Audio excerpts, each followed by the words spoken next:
আসসালামু আলাইকুম। রিমা শখের রান্নায় আমি রিমা আপনাদের সবাইকে ওয়েলকাম করছি। আজকে আমি আপনাদের সাথে শেয়ার করতে যাচ্ছি গরুর মাংসের টিকিয়া কাবাব বা শামি কাবাব। চলুন এর সহজ একটি রেসিপি আপনাদের সাথে শেয়ার করা যাক। এখানে আমি 1 কাপ ছোলার ডাল নিয়েছি।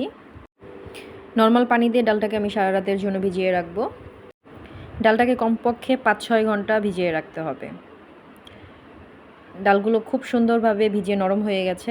এখন ডালগুলো ধুয়ে আমি পরিষ্কার করে নিব। একটা কড়াইতে নিয়ে নিয়েছি। এখানে 2 কাপের মতন গরুর মাংস আছে।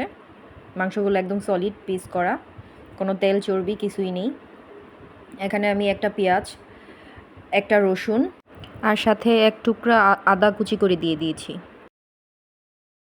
সাথে হলুদের গুঁড়া, মরিচের গুঁড়া, গরম মশলার গুঁড়া আর জিরার গুঁড়া, স্বাদ মতন লবণ, 2 টুকরা দারচিনি, 5-6টা সাদা গোলমরিচ, 3টা এলাচ, 2টা তেজপাতা মাঝখান দিয়ে এইভাবে ছিঁড়ে দিয়ে দিব, 4টা শুকনো মরিচ দিয়ে দিব, দিয়ে একটু সব মশলাগুলো মিশিয়ে নেব। এখন কড়াইটা চুলায় বসিয়ে দিব।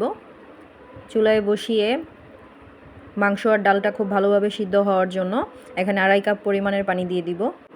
পানিটা দিয়ে একটু নেড়েচেড়ে মিশিয়ে নিব। এখন ঢাকনা দিয়ে অপেক্ষা করতে হবে ডাল আর মাংসটা একদম ভালোভাবে সিদ্ধ হয়ে যাওয়া পর্যন্ত। এই তো ডাল আর মাংস খুব সুন্দরভাবে সিদ্ধ হয়ে গেছে। এখনও হালকা একটু ভিজা ভেজা আছে, এই অবস্থায় আমি চুলাটাকে অফ করে দিব। এখন ঠান্ডা করে এর থেকে আমি যেই আস্ত মশলাগুলো দিয়েছি ওগুলো সরিয়ে নিব, নিয়ে আমি পাটায় বেটে নেব। আপনারা চাইলে ব্লেন্ডার জগে দিয়ে ব্লেন্ড করে নিতে পারেন। এখানে এখন অ্যাড করব 1/2 কাপ পুদিনা পাতা, 1/2 কাপ ধনিয়া পাতা, 6টা কাঁচামরিচ কুচি করে নিয়েছি, 1 কাপ পেঁয়াজ বেরেস্তা, একটা ডিম ভেঙে দিয়ে দিব, সাথে 2 টুকরা লেবুর রস দিয়ে দিব। লেবুর রসটা দেওয়া হয়ে গেলে খুব সুন্দর করে এটাকে মাখিয়ে নিব।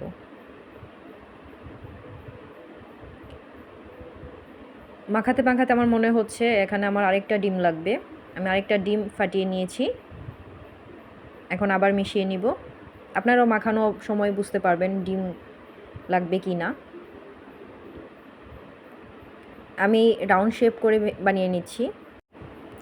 এগুলো বানানো হয়ে গেলে আপনারা এয়ারটাইট বক্স করে ফ্রিজে রাখতে পারেন সারা মাস জুড়ে। আমার সবগুলো বানানো হয়ে গেছে। এখন আমি একটা প্যানে পর্যাপ্ত পরিমাণ তেল নিয়ে নিব, যাতে টিকিয়াগুলো অর্ধেক পরিমাণ ডুবে থাকে এরকম পর্যায়ে তেল নিতে হবে। তেলটা খুব ভালোভাবে গরম হয়ে গেলে আমি টিকিয়া দিয়ে দিচ্ছি। এখানে বেশি পরিমাণ দেওয়া যাবে না। আমি 6-7টার মতন দিয়েছি।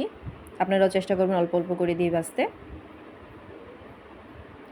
এক পাশ হয়ে গেলে আমি উল্টিয়ে দিব। চুলার আঁচটা মিডিয়ামে রেখে ভাজতে হবে। এই তো আমার ভাজা হয়ে গেছে, দেখতেই পাচ্ছেন। এখন আমি এগুলো সব উঠিয়ে নিব। এই টিকিয়া কাবাবগুলো ভাজতে বেশি সময় লাগে না, 3-4 মিনিটের মধ্যেই হয়ে যায়। আমি আরও কিছু আপনাদের ভেজে দেখাচ্ছি। ডিমের কারণে এই ফোমগুলো তৈরি হয়েছে। এই তো আমার সবগুলো ভাজা হয়ে গেছে। আমি আপনাদের একটা ভেঙে দেখাচ্ছি। দেখতেই পাচ্ছেন কত সুন্দর হয়েছে, ভিতরটাও খেতে ঠিক ততটাই মজা। আপনারা বাড়িতে ট্রাই করবেন। আমার রেসিপি যদি আপনাদের ভালো লাগে আপনারা অবশ্যই আমার চ্যানেলটি সাবস্ক্রাইব করবেন আর লাইক, কমেন্টস এবং শেয়ার করবেন। ধন্যবাদ সবাইকে।